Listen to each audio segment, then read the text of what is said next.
Monsieur le Président de la Banque Centrale Européenne, cher Mario Draghi, Monsieur le Président de la République, cher Sergio, Madame la Chancelière, chère Angela, Monsieur le Ministre-Président du Land de Hesse, Madame la Présidente élue de la Commission Européenne, chère Ursula, Madame la Présidente désignée de la Banque Centrale Européenne, chère Christine, Mesdames et Messieurs les commissaires, les ministres et les gouverneurs, Mesdames et Messieurs, chers amis. Si nous sommes si nombreux aujourd'hui à Francfort, autour de vous, cher Mario, ce n'est pas seulement pour saluer un mandat bien mené à la présidence de la Banque Centrale Européenne. Ce qui nous réunit aujourd'hui dépasse largement le cadre de la politique monétaire. Je laisserai d'ailleurs à d'autres plus qualifiés que moi le soin d'analyser et de prolonger l'immense héritage que vous laissez en la matière. Ce que nous célébrons par-dessus tout aujourd'hui, c'est l'action d'un homme qui a porté très haut le rêve européen et qui l'a porté dans cette institution qui a montré durant la crise financière, et je parle là devant votre prédécesseur et votre successeur, toute sa solidité et sa robustesse. Un homme qui aura été, dans ses discours et ses décisions, un digne héritier des pères fondateurs de l'Europe. Cette filiation, cher Mario, vous place dans les pas de Jean Monnet, de Robert Schuman, de Konrad Adenauer et de vos illustres compatriotes Alcide de Gasperi et Altiero Spinelli. À Milan, il y a quelques semaines, vous avez prononcé un de ces discours qui auront jalonné votre mandat et qui sont désormais gravés dans la pierre qui bâtit l'Europe. Aux étudiants de l'université catholique qui vous remettaient un prix, vous avez évoqué 3 qualités qui font un bon décideur public: le savoir, le courage et l'humilité.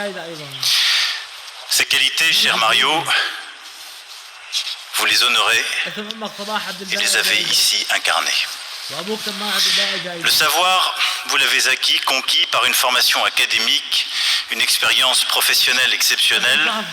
Vous l'avez sans cesse nourri de vos échanges avec les plus brillants chercheurs en économie et vous l'avez transmis par vos enseignements et vos conférences.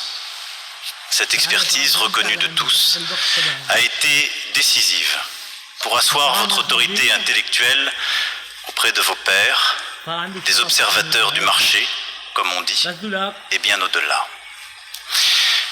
Du courage et même de l'audace, il vous en a tant fallu au cours de ces 8 dernières années. Plongé dans la crise des dettes souveraines de la zone euro, à peine installé dans vos fonctions, vous avez mené une action, appuyée par vos équipes de la BCE venues en nombre aujourd'hui, vous témoignez leur estime, qui a été décisive pour sauver l'Europe du naufrage. L'histoire retiendra évidemment, et Madame la Chancelière faisait référence à cette phrase il y a quelques instants, ce 26 juillet 2012, vous avez affirmé la détermination de la BCE à faire tout ce qui était en son pouvoir pour sauver l'euro. Whatever it takes. 3 mots. 3 mots qui décrétaient avec autant de force que de simplicité l'irréversibilité de l'euro face à des marchés que l'on croyait incontrôlables. Puis, tout au long de votre mandat, vous avez pris des décisions non moins audacieuses pour stimuler la reprise du crédit ou prévenir le risque de déflation en zone euro. Votre courage se mesure aussi à l'immense ambition européenne que vous n'avez jamais cessé de porter contre les vents de reflux et les voies du repli. Face aux insuffisances de l'union économique et monétaire, vous avez appelé à la mise en place d'une véritable union bancaire et à l'établissement d'une capacité budgétaire de la zone euro d'une taille importante, dotée d'une fonction de stabilisation. Tout comme Madame la Chancelière, je me félicite d'abord de l'accord franco-allemand trouvé à Meseberg sur ce sujet, puis de l'accord européen trouvé en décembre dernier, qu'il nous faudra poursuivre dans des temps qui demeureront chahutés et où ces instruments, cette stratégie demeurent plus indispensables que jamais. Ce courage, cher Mario, a pu, paraît-il, parfois vous valoir des critiques. Cela l'a rendu encore plus indispensable. Récemment, vous avez, avec le soutien unanime du Conseil des gouverneurs de la BCE, appelé la politique budgétaire à jouer pleinement son rôle face au ralentissement actuel, en invitant les États membres disposant des marges de manœuvre budgétaires à agir de manière résolue, efficace et rapide. Nous savons tous ici combien cela est nécessaire, et je ne peux que saluer le courage du responsable public qui a su, dans le respect de son mandat, appeler les États membres à faire preuve d'ambition et à dépasser parfois nos dogmes. C'est désormais à nous, chefs d'État et de gouvernement, de porter ce fameux « whatever it takes ». Pour être à la hauteur de votre courage et de votre clairvoyance, nous devons être les dépositaires de cet héritage, le vôtre, cette certitude de la pérennité de l'euro et la nécessité de son renforcement qui fera la force de notre Europe entière. Quant à l'humilité qui vous caractérise, elle n'a, je crois, rien d'étranger à la formation jésuite que vous avez reçue. Fondée sur une réflexion sans cesse critique sur votre propre action, cette humilité vous a conduit à constamment reconnaître la préséance du politique pour protéger votre institution. Vous avez toujours veillé à inscrire vos décisions dans le strict cadre de votre mandat. N'oublions pas que le fameux « whatever it takes » était précédé d'un « within our mandate » à l'intérieur de notre mandat. C'est aussi cette humilité, cette éthique qui vous ont animé lorsque vous avez eu le souci de rendre compte de vos actes devant les parlementaires nationaux et européens. Enfin, cher Mario, vous me permettrez d'ajouter à ces qualités rares une quatrième qui vous caractérise, il me semble. Peut-être plus encore que les trois précédentes, l'humanité. Dans le monde de la finance et des banques centrales, qui peut paraître d'une froideur distante, cette qualité a peut-être parfois été moins perceptible. Et pourtant, pétri de cet humanisme européen qui est né comme vous en Italie, vous avez toujours gardé conscience que ce qui importait le plus, au-delà des mots et des chiffres, c'est la vie des gens. Cela a toujours été votre boussole.